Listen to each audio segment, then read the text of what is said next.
Get your ears wrapped around the Golden State Media Concepts Basketball Podcast. All the scoop you need to know from college basketball to the NBA and even March Madness. News of your rising stars. Topics on and off the hardwood. This is the Golden State Media Concepts Basketball Podcast.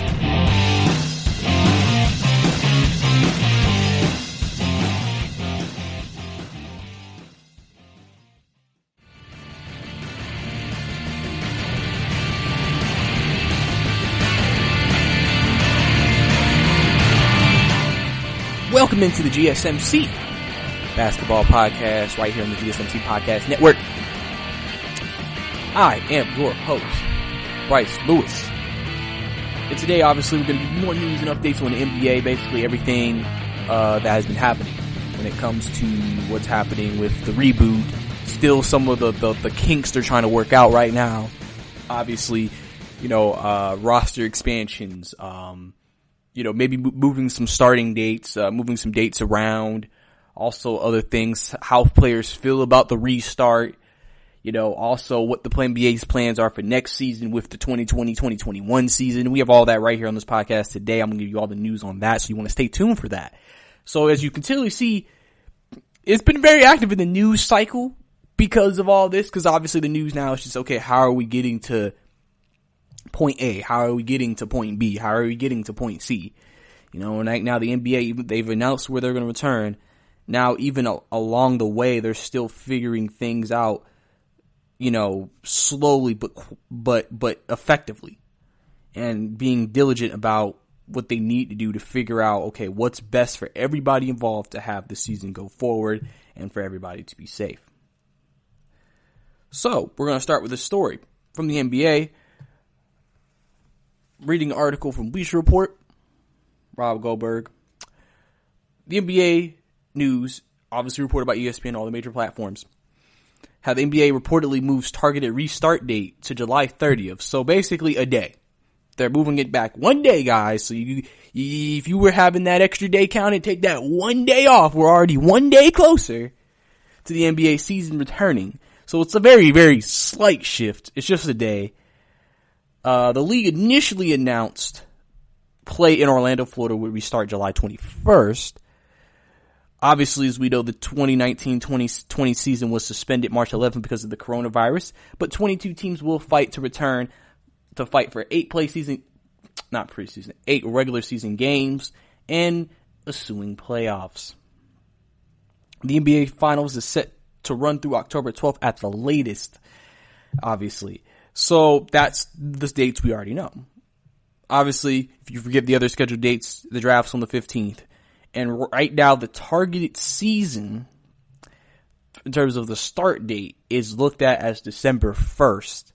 Obviously, we don't know if this one-day change could maybe potentially change when the season starts next year.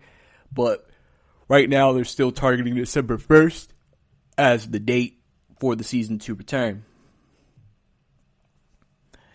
Now, obviously, it is only a day, so it may only give just, ever so slightly a day to provide less time to finalize a plan with team players and personnel, which also everybody having to try to account for all the risks that can come out of, COVID-19.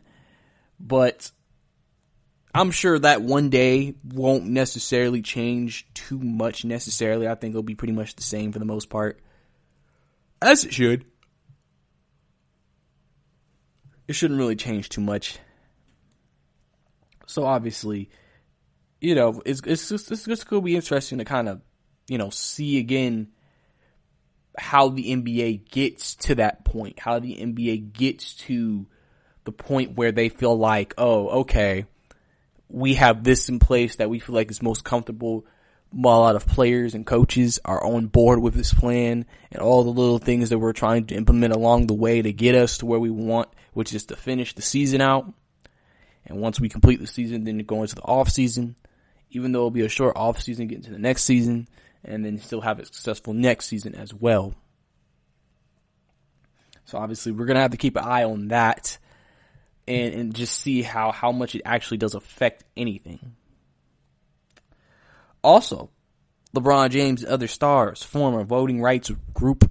Obviously, LeBron has been very active on Twitter. If you have been seeing his Twitter about voting, obviously, if you were aware or if you lived in Georgia listening to this podcast, you heard about Georgia having voting issues, and some people say it was voter suppression and etc. Well, LeBron James obviously commented on this, and he went with a group of other stars and said, "Listen, we're going to form a voting rights group, and we're going to help give equal right and opportunity to minorities to be able to vote and their vote count and not be suppressed from voting or kept from voting." So obviously LeBron, again, going out of his way off the field, off the court, to necessarily help out in any community and in the world today. That's why LeBron is probably looked at as one of the most best off the court players to ever play this game, because always active, always willing to give an opinion, always willing to help, always willing to go outside of what people think his pay grade or necessarily what he's supposed to do, and still try to make a difference within the community. And that's why we have such a respect for LeBron James. We have such a respect for him because of everything he's done. And that's something you just can't take away from. Something you can't take away from at all. So, we just gotta see what happens. We just gotta see what happens moving on into it. And, we're just gonna have to see how everything works out at the end of the day with that, when they put that all together. Also, quick little tidbit for any gamers listening to this podcast, basketball gamers.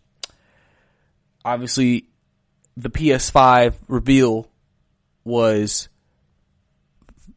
Thursday, and obviously they already showed a first look at NBA 2K21 for the PS5. And what's really funny about it? Reading the comments, I saw a lot of people talking about how in the actual teaser's trailer they showed, it's Zion Williamson, which obviously is a story within its own, because obviously going ahead and putting Zion on the cover, again, Zion is being marketed already almost like he's one of the biggest stars in the league to this day.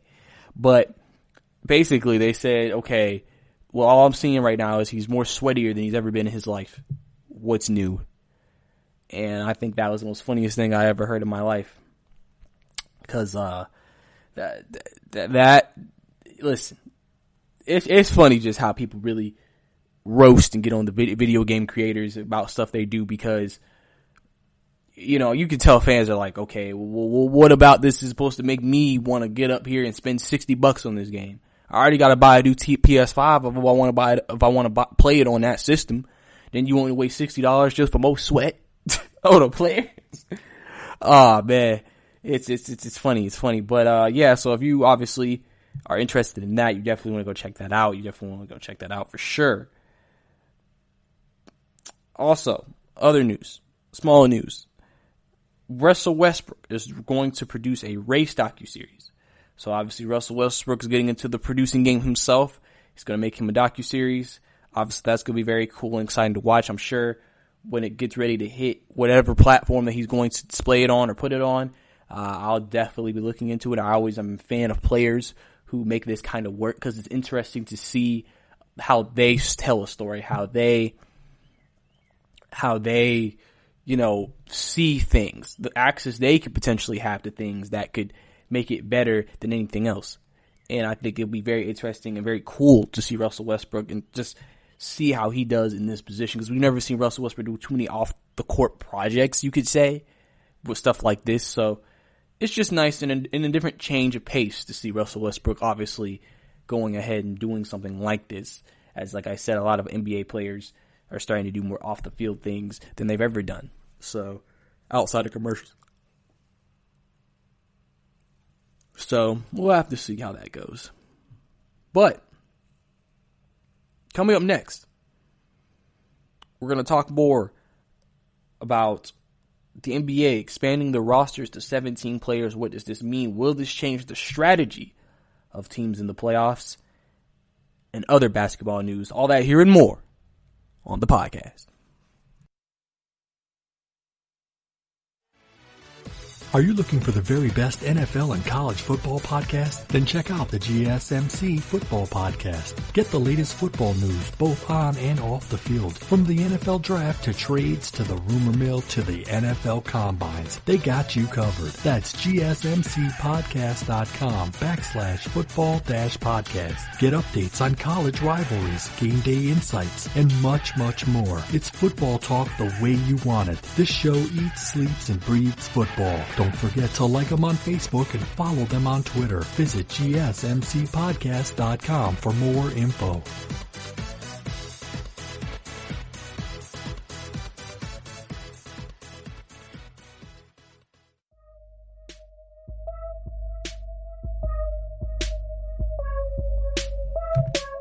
Welcome back to the GSMC Basketball Podcast.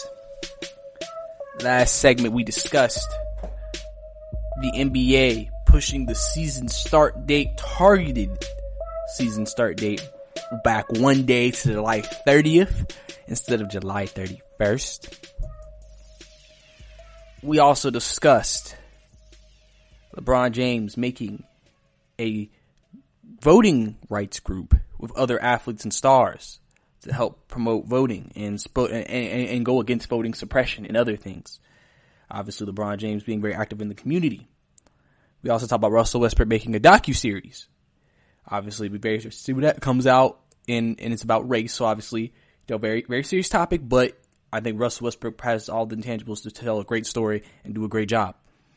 Obviously, because of what's happening in the world today. And then also, the 2K21 trailer has dropped for the PS5. If you want to see that Caesar trailer, you can probably go on YouTube, find it anywhere you want, and watch it.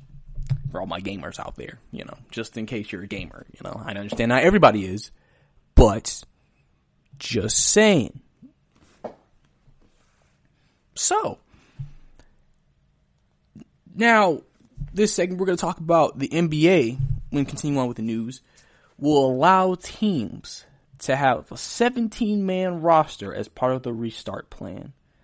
Obviously, again, reading an article of Bleacher Report to help explain this, while also me giving my input, the NBA is reportedly set to allow teams to include 17 players on each roster when play restarts in late July, according to Shams Charania of the Stadium and Athletic. The previous roster limit was 15 players, but this allows teams to include two-way players who previously spent time in the G League. After the 2019-2020 season was suspended March 11th because of the coronavirus, the NBA announced it will restart action in Orlando, Florida, with 22 teams competing in 8 seed games, followed by the playoffs. Increased rosters could help protect teams against key injuries or if anyone tests positive for coronavirus and is forced to isolate. Obviously, that's very important because if anything did happen, usually playoff rosters are usually set. Like, usually, whoever you go on to the playoffs with, or you usually don't make any signings or subtractions. If someone gets hurt, they're hurt. You never really add anybody because it's so late in the season. It's the playoffs and everything. It's just like, you really can't do that, if that makes sense. So, obviously, this helps add those 2 extra players, give more of that depth at maybe position. Like, you may be a little light here. You may want to add someone here. You may want to add someone there. Stuff like that. So, obviously, that's going to be very smart, in case any situation happens. Adrian Wojnarowski and Bobby Marks of ESPN previously reported there would be a restricted pool of players who would be available to sign as free agents. This would reduce the risk of disease spreading by limiting the movement of people into the bubble. Teams were also hopeful that they would allow two-way players into the complex at Disney World, and the latest change will keep these men available.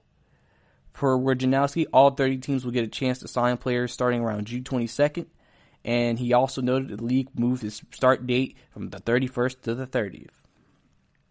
So obviously, I'm going to talk about, for me, why this could actually change strategy, potentially, in the NBA, because usually NBA playoffs, especially, teams like to shorten their lineups. They usually like to go maybe at best 8 deep. you usually keep your best 8 and you just play them and unless foul trouble or something happens, you don't really try to go down your bench. Right? Because playoffs, obviously, you want your best players out there as much as possible. So now, could this change strategies? Because now you have more players at your disposal. So maybe you could have more flexibility from a strategistic position. So let's say you add some players who are more stretch the floor players at the like 2 big men that can stretch the floor. And most of the big men you had were pretty generic under the basket, maybe a hook, maybe even a mid range, but they really couldn't extend the floor. Where now maybe depending on the series or who you're playing, you can play the back to the back basket guys more. You play the 3-point shooters more. Maybe you sign someone who's more of a defensive player. So maybe you're playing against a player who you need more of a more physical, tough opposing force against them than the players that you may have already on the roster. Or maybe you need more of a veteran in this series, and in another series you need more of a young guy. Maybe you need more 3-point shooting in this series, and another series you need more of a back to the rim to the basket kind of series. It really changes how a team will approach the game because you have more players at your disposal. You also now, if you really felt like, okay, someone's getting tired, you got more depth. Like whatever position you feel like you don't have a lot of depth at, you can now use these extra 2 spots to add. So let's say in Brooklyn's case, since they don't have Kyrie and KD, you add another point guard and another small forward. So now you can still maybe run your rotations the same or maybe even add a player in there without feeling like, okay, if they kept it at 15 and KD and Kyrie weren't playing, your rotation is shortened. So you already wanted to shorten your rotation anyway with them in the lineup. Now you have to play literally everybody to make up for what KD and Kyrie can do and hope maybe while you're in the playoffs, try to figure out, okay, what lineup will work, what works for us, what works in this matchup, et cetera, because playoffs is all about matchups. And so that could definitely be interesting. I feel like coaches that know how to use their players accordingly will definitely take advantage of this. And it also could potentially give younger guys or guys who maybe never played that much during the season more chances to maybe potentially get on the floor because of that. So obviously all of that is very, ideal, I would think, for a lot of players when it comes down to it, because it gives them the ability and the possibility now to really still have a chance to go out there and enjoy themselves and have fun and just be able to get playing time that maybe not were able to get before. Players that thought maybe, oh, I'm never going to get back on the team or I'm going to stay in the G League, or now like, oh yeah, we need you. Because like I said, the 2-way players can now play. Obviously that's big. Obviously 2-way players are guys who play both G League and an NBA roster sometimes. So maybe there's a guy that you've been playing with all year that you've liked. It's just, obviously it's just like timing or injuries, whatever. And then now you can bring him up, and now like, okay, we can keep him up here now just in case we ever needed to use him instead of, we had to let him go because we needed to create a roster space for someone else, and then someone gets hurt, and now we don't have that depth that he would have brought to us. So obviously that's, super big. I think that's super big. So, I think it's going to be very interesting to see what happens. It's going to be very interesting to see how it goes, as it should. And also to add on to this pool of players as well. You got to think about from a team perspective. You probably are going to, like I said, need to figure out your lineups going into the playoffs, obviously, because you want to see, okay, who's in the best shape, who's in this, who's in that, going into it. So it's just going to be very important to me for everybody to kind of get on the same page with every team when they have this chance to add those couple of players to your roster, replace any injured players or whatever else, so that way you can kind of still feel like you're filling a pretty decent team that fits all the positions in depth that wouldn't be needed to be filled on your team. So then in the playoffs, you can at least feel like, or in the regular season fighting for the playoffs, you can feel like we put the best team we could together. There was no excuses, and we just going to get the job done. So we'll just have to see how that continues to go. But coming up next, I'm going to give you a full review of what's going on, all the announcements that have been made going into the new league, how they're coming back and everything like that. And also, I'll also tell you what the NBA tests for. And they're not testing for the weed, but they're testing for something. I'll tell you what that is up next on the podcast. Check out the show that's built on the MMA. From the UFC to extreme cage fighting, they got the fights covered. Check out the GSMC MMA podcast. Get the latest news on past or upcoming fights. Join us as we talk to and about some of the biggest names in the MMA, past, present, and future. When it's the fight game, there's just one show to check out. GSMCpodcast.com/MMA-podcast. Don't forget to like them on Facebook and follow them on Twitter. Visit GSMCpodcast.com for more info.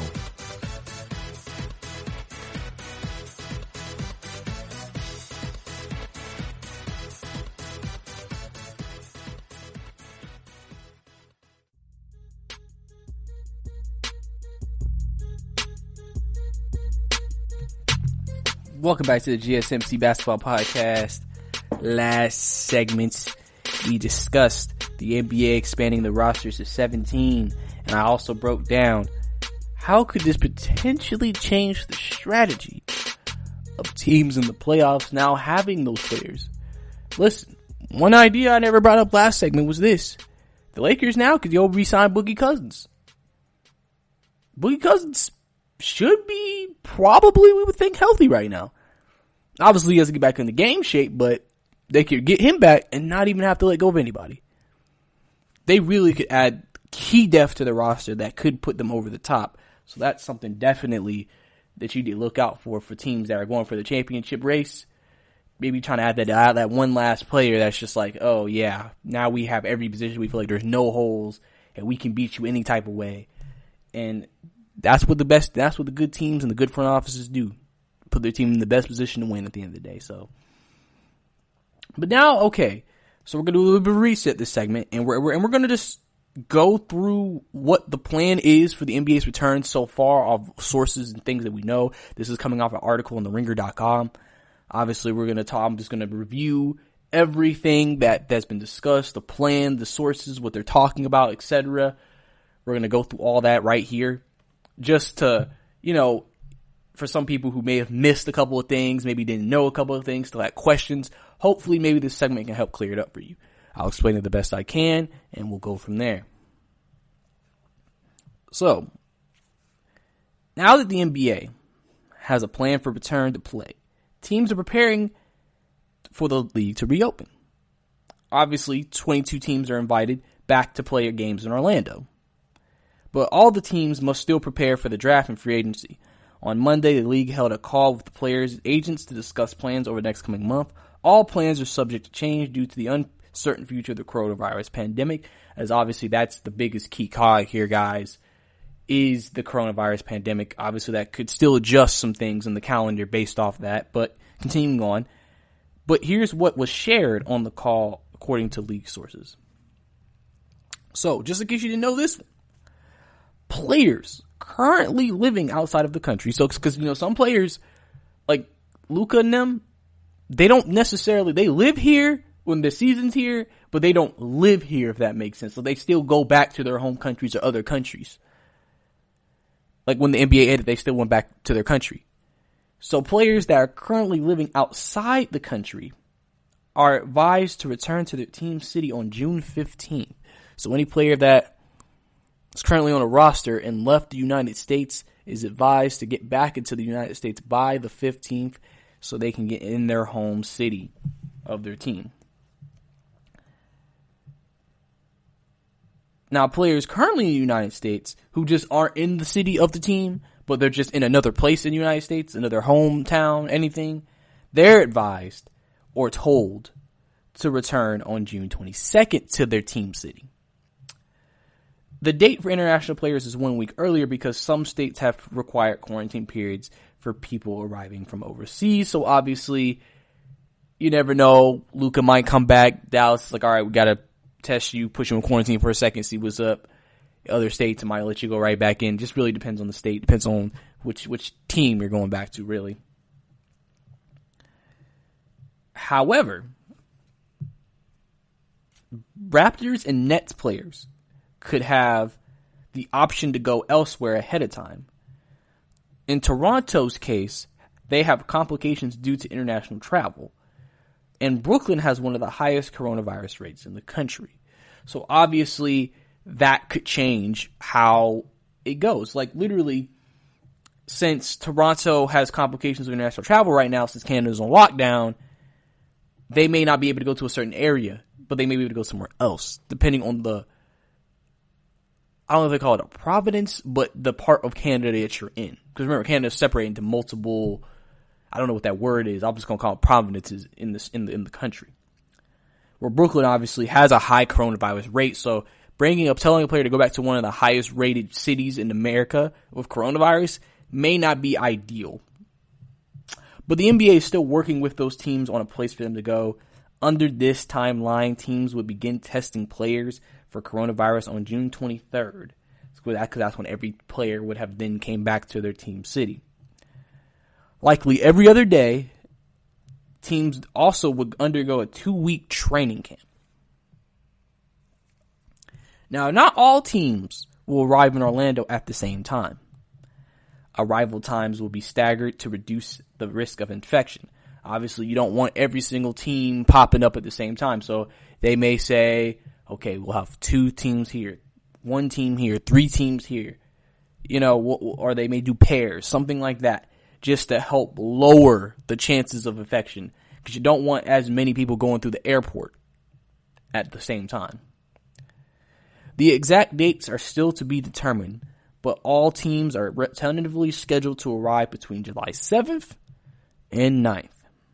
Upon arrival, all team members will be tested and then could be quarantined in the room for 36 hours. Daily testing will follow the quarantine period. The league is exploring the use of a saliva mouth swab to replace the uncomfortable deep nasal swab often used for the coronavirus. If a player tests positive, and this is very important, if one of your players on your team tests positive, if a player tests positive, they will need to quarantine for at least 10 days and have 2 negative tests before rejoining their team. The same is true if a player leaves the league's Disney World campus, which will be closed off to the public.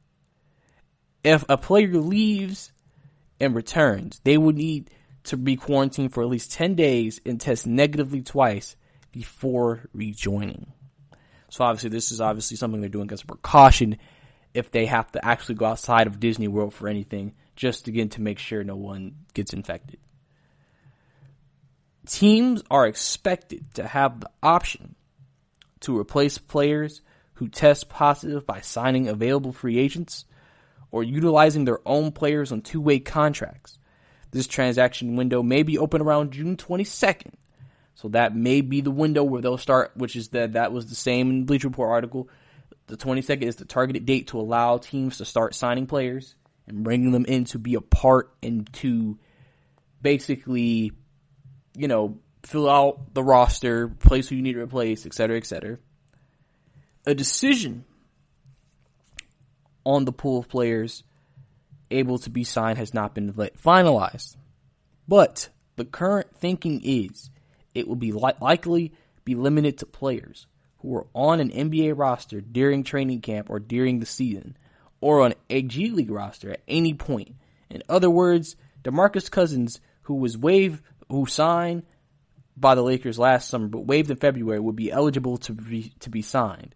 But J.R. Smith, who was waived last summer and unsigned throughout the season, would not be. So obviously they're still trying to figure out if they want to keep that, if they want that to be their rule, if they want that to be the case. They're still trying to figure out if that's something that they want to do. We'll have to see. I think you should allow, I can understand it because, obviously this is, usually, again, you don't really sign new players at this point in the regular season, even though, they're adding the spaces and, adding a guy who hasn't played basically in almost basically a whole year, and maybe a month or two, like JR. Maybe a little different because it's just like, okay, how much work can he get? How helpful could he really be coming back without getting that much play time? But we're gonna pause it right there, and we're gonna continue on to the next segment discussing all the things about the NBA, all the things that they're trying to do, set up for the future. We're gonna continue to break it down from the Ringer and my thoughts, all that right here and more on the podcast. Stay tuned. Check out the show built around the women of MMA. From the UFC to the extreme cage fighting, we got the fights covered. Listen. It's the Golden State Media Concepts Women's MMA Podcast. The latest news of upcoming fights, discussions of previous matches. Join us as we talk to and about the biggest names in women's mixed martial arts, past, present, and future. When it's the women's fight game, you know where to listen to. The Golden State Media Concepts Women's MMA Podcast.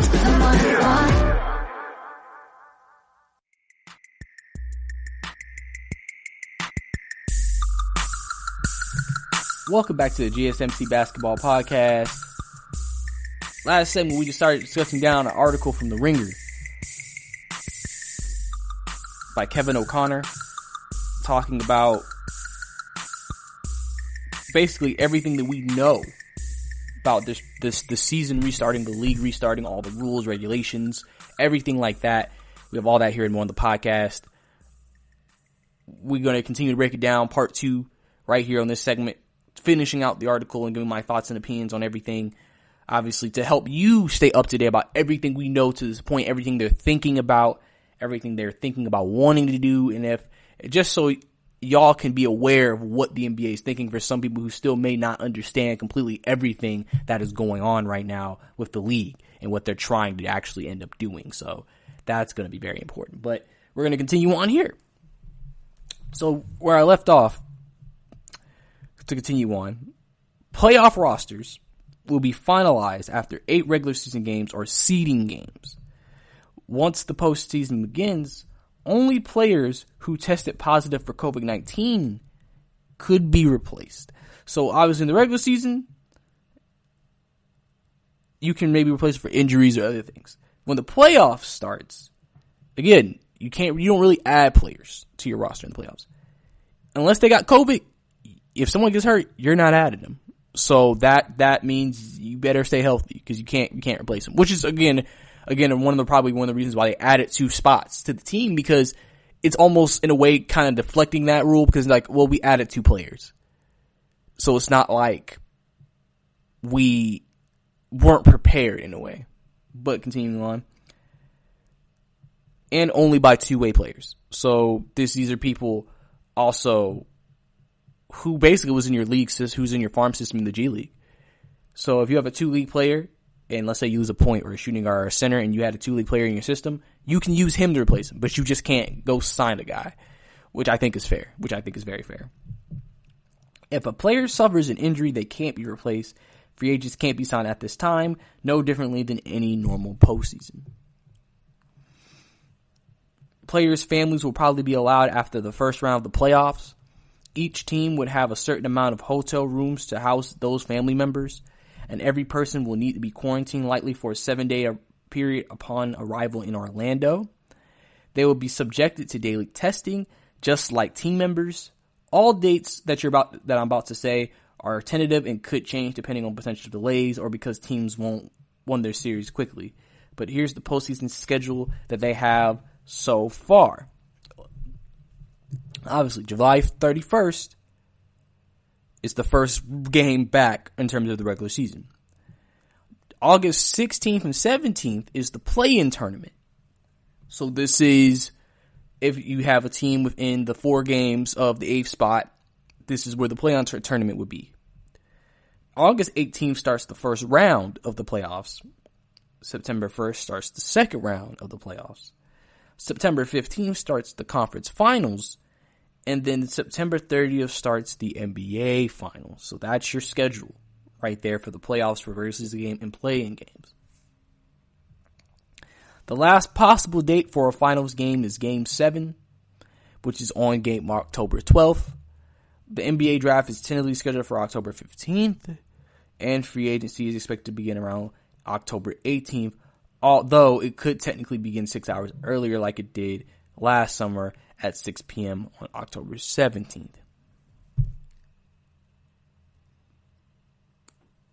Looking ahead to next season, this is now talking about the next season. Certain players have guaranteed contracts, dates, or player option dates that must be sorted out. The solution in being negotiated is straightforward. The date would change in proportion to the original calendar. Gordon Hayward and Andre Drummond, for example, had until June 29th, 2 days before the old first day of free agency on July 1st, to pick up their options for the next season. Under this proposal, this date would move to October 16th, 2 days before the new free agency opening on October 18th. Traded player exceptions would similarly move. For example, the Warriors have a substantial exception for Andre Iguodala, the trade they made to the Memphis Grizzlies for Andre Iguodala. They traded to Memphis. That was set to expire on July 7th. Now that exception would expire on October 24th. The NCAA for basketball announced last week that the date for college players that are going to the draft to withdraw their name if they wanted to come back to school is August 3rd, or 10 days after the NBA Combine, whichever date comes first. It is likely that August 3rd remains the final date, but there is still a chance a Combine takes place for the 2020 draft class. The NBA is figuring out how and when to hold it, though no date or location has been determined. The NBA and the Players Association hope to have rules for return to play finalized by the end of the week, but so much will still have to be determined depending on how smoothly this restart goes. And this article right there from The Ringer about everything that we know, notes and stuff about the NBA, what they're trying to do moving forward. And like I said, so from what we see, like I said, there's a lot of stuff going on here. There's a lot of stuff that is going into this. A lot of decisions are being made. A lot of thinking is being, done here, trying to figure out what's the best move for everybody, what's the best move for each of us, for the players and their families. You can clearly see in this article, the quarantine period for the players is rough. Like, think about it, your family gets there, they're going to be quarantined for 7 days. It's like, at first it almost feels like it won't be joyful. Almost in a way. Like, it's going to be like, okay, we're just going to do nothing. And we're just going to, do whatever till we get past that. Where we can actually play basketball again and, practice and do training camp. Obviously, if you left Disney World, they're going to have to quarantine you again, go through the process again. Listen, the NBA is, like I said, doing their due diligence. They're doing everything they can to try and be as safe as possible when bringing the league back and not putting their players at risk, which I think is big, because you don't want to put them at risk, and just making sure they do everything right. Also, another thing I talked about, the NBA will do drug testing, but it won't be for any like recreational drugs. So I guess take that how you will. But they will test for PEDs. So any player that try to probably gets on any PED or anything illegal on their list of illegal substances in terms of performance enhancing drugs, they will test for. So obviously, some players are not in the greatest shape right now. You never know if someone tries to cheat their way back into shape. The NBA seems like they're going to try to shut that down as soon as they possibly can to make sure that that doesn't actually end up happening. And,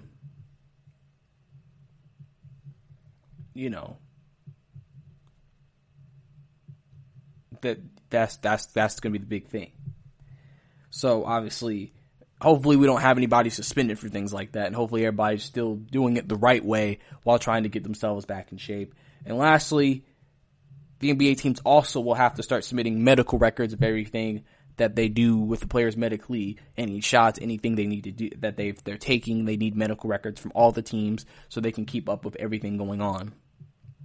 Which I think is which is also, again, NBA being careful, NBA doing what they have to do to make sure they don't put anybody in danger, and they're putting everybody in the right place at the right time so they're not, unaware. They definitely don't want that coming out that maybe they were unaware of, they weren't checking for things, so they're just trying to make sure they're checking all their P's and Q's and making sure they're good. But that's all we have for this segment. Coming up next, I'm going to talk about some players are wondering if a restart is actually a good idea. Some players might not still come back. We'll talk about all that here and more on the podcast. Tired of searching the vast jungle of podcasts? Now listen close and hear this out. There's a podcast network that covers just about everything that you've been searching. Hey! The Golden State Media Concepts Podcast Network is here. Nothing less than a podcast bliss with endless hours of podcast coverage. From news, sports, music, fashion, cooking, entertainment, fantasy, football, and so much more. So stop lurking around and go straight out to the Golden State Media Concepts Podcast Network. Guaranteed to fill that podcast itch. Whatever it may be. Visit us at www.gsmcpodcast.com. Follow us on Facebook and Twitter, and download us on iTunes, SoundCloud, and Google Play.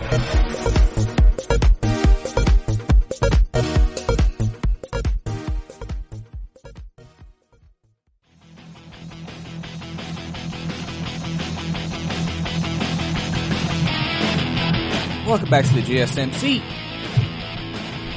Basketball Podcast.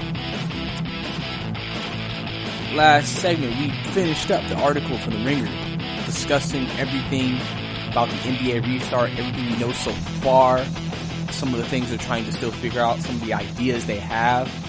So obviously that's going to be big, seeing how all those things kind of turn out when we get to that point when the season starts, and how things, how smoothly they go as well. And, they also talked about the NBA will also test for PEDs, but they won't test for recreational drugs. So obviously that's something as well. And then also every NBA team is required to submit medical records to the NBA as well. So obviously all of that will be included in this restart in terms of the NBA really going out of their way to make sure they're helping everyone be safe and making sure they're not putting anybody at risk that they don't want to put at risk. So that's big. But, so, now, we have a report that a faction of NBA players discussing viability of Orlando's restart plan. And again, article, which report, we're going to talk about it. So, the NBA's Board of Governors and National Players Association approved a return-to-play plan last week that would resume the 2019-2020 season starting July 31st at Walt Disney World near Orlando, which we already know, which is the plan. That's what they want to go with. That's what they want to do. But doubt has surfaced Wednesday among a faction of players. We don't know who, but there are some players that are in the league questioning this. The league and the NBA PA are expected to agree on a provision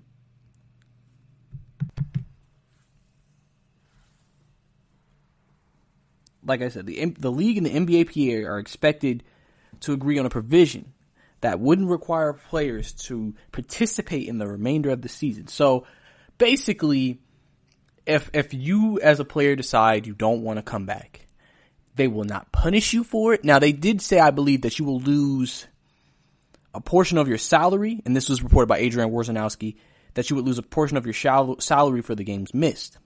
But you wouldn't be punished outside of that for it. And also, in the whole player pool, if a player decides not to return, that you can also replace them as well with a player. So obviously, it's, again, not trying to punish the player or the team for this decision, because, again, they understand with the coronavirus pandemic and with the bubble plan and everything, not everyone's going to be 100% comfortable with it. And they understand that. So I'm sure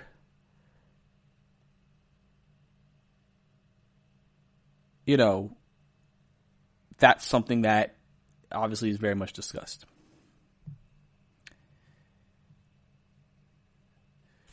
Like I said, some players are hesitant and have been discussing a number of issues on return, including family concerns, COVID-19, social justice, and more. Because remember, I reported, I believe, a week ago, amongst all this social rioting and protesting and justice and injustice, some players are also uncomfortable with what's happening in the world today to play basketball, because there are other things that maybe they have more focused on. They worry about their families, that they've invested a lot of time and energy into things outside of it, in the Black Lives Matter movement and everything that's going on. So they may feel uncomfortable just now going back and playing basketball and acting like nothing's supposed to be happening. So obviously that's another thing that is being discussed and talked about and wondered about from, everybody involved. And so that's why it's understandable why players may still have some concerns about returning. And obviously, I'm sure when those pool of players that day comes, we'll probably know who's not coming back, because we'll know why this player is getting signed to this team, or why this team is signing so many players, because they know how many players are not going to come back. So obviously that's going to be something to definitely look out for in terms of that. And just seeing how it works out. Now, Tim Reynolds of the Associated Press added that many players are concerned about being separated from their families for weeks on end, obviously. Because remember what I told you. They're going to be quarantined when they first get there, so they're not going to see their families. Then they got to go through training camp and the first round of the playoffs, I believe I said, and then they can see their families after the first round. And then if their families come, they got to be quarantined as well. So that may be a little uncomfortable for guys. That may be a little uncomfortable for people. So obviously that's going to be something that will be seen, and we'll have to see how it all works out. Now, Wojnarowski did say on June 5th that the target is for 1,600 people to be in Orlando's bubble at a time with families. Likely 3 members at a time. So 3 members of your family, I believe, are allowed to join you. So that could also cause issues. If you have 6 kids, you're basically saying the mom of those kids and then 2 of them kids can come, but the others can't. So again, you may not even be able to see your whole family because of that.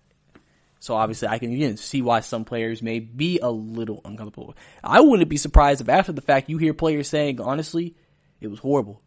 It was a nightmare doing that, Going through that whole coronavirus season made me sometimes question, should we have brought the season back? Was all this worth it? I'm sure you're going to have those doubts. I'm sure you got players who do it and then they're like, man, I wonder. So it's definitely something that's going to be lingering, I think, because that's obviously a big deal here with the families.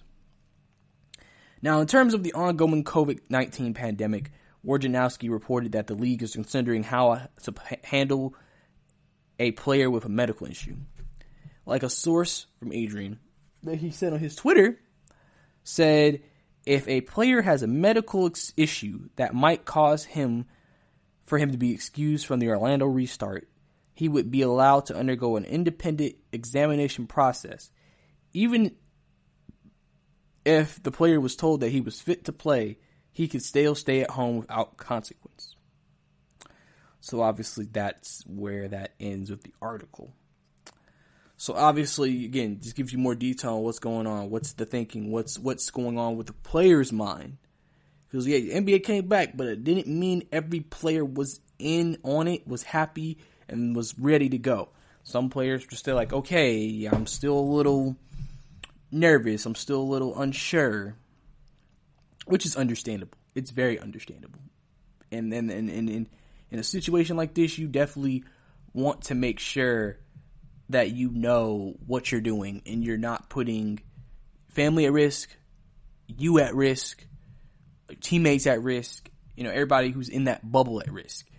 That's why some players may just feel like, you know what, I'm not going to do it. I'm not going to deal with it. I'm not going to go through it. I'm not going to just deal with all of those things, so like I said, some players may make some decisions. They're not happy or they're not going to be popular with the fans, but they feel like they're doing what's best for them and their families, and you have to respect that as a person. But coming up next, we're going to talk about the NBA talking about the 2020-2021 season could be condensed and more right here on the podcast. Are you looking to get your college football fixed?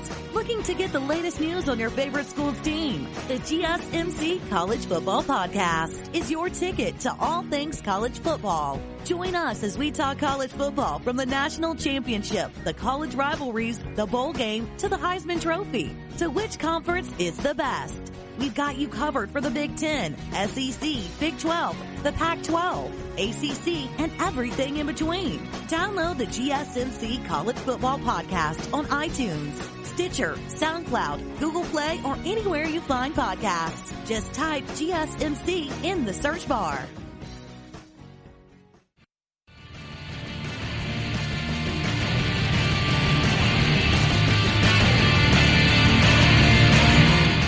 Welcome back to the GSMC Basketball Podcast. Last segment we discussed the NBA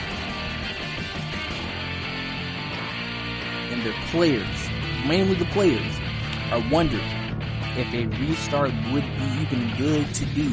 Is it worth not seeing your family that much? Is it worth going through all the quarantining and the bubbling and everything?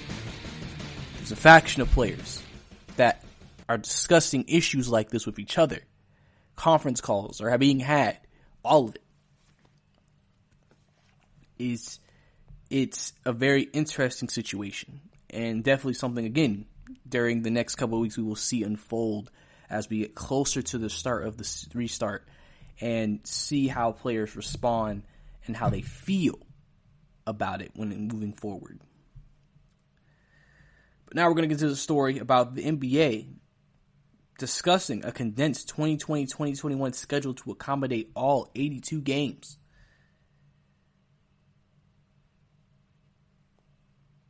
Now, again, reading this article, Bleacher Report, Mike Carter. At least one NBA executive is under the impression that teams will go on a much tighter schedule during the 2020-21 season. Now, Atlanta Hawks GM Travis Slink said Tuesday, the NBA has indicated to the league general managers that the next league's schedule could be condensed in order to try to keep the league as close as possible to its usual timeline. Mark Medina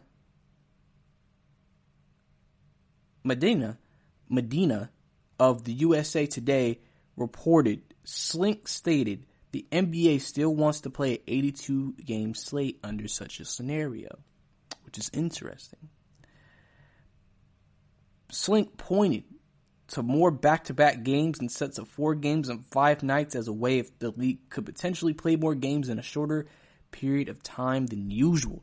Obviously, if you've noticed over the last few years, they've tried to go away from back-to-backs as much.